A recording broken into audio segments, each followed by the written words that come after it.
सध्या LPGचा किती शॉर्टेज आहे हा आपल्या सगळ्यांना माहिती आहे.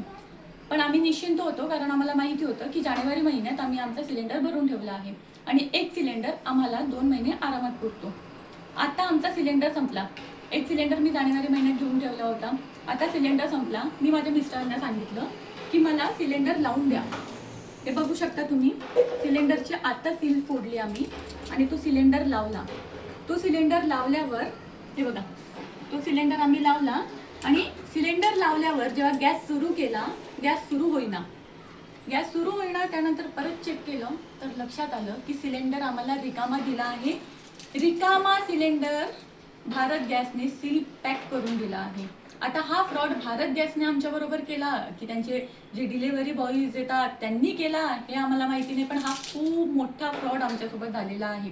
आता तुम्हाला वाटेल की मला लक्षात कसं काय नाही आलं ना, रिकामा सिलेंडर दिला की भरलेला सिलेंडर दिला. तर तुम्ही बघू शकता ती जी ट्रॉली आहे ती आम्ही नेहमी 2 सिलेंडरला कॅरी करत असतो. तर मी हा ट्रॉली बरोबर घेऊन गेली रिकामा सिलेंडर, त्या डिलिव्हरी बॉयला रिकामा सिलेंडर दिला आणि त्याच्याच हाताने मी या ट्रॉलीवर दुसरा भरलेला सिलेंडर ठेवून मागितला आणि तो ओढत आली आणि इथे ठेवून दिला परत. त्यामुळे माझ्या लक्षात आलं नाही, मी उचलून बघितलं नाही, त्यामुळे लक्षात आलं नाही की तो भरलेला दिला की रिकामा दिला. पण हे अक्षरशः फ्रॉड आहे हा. आता ह्याची कंप्लेंट मी कुठे करावं, कोणाकडे करावं? तुम्हाला जर माहिती असेल तर कमेंट करून नक्की सांगा.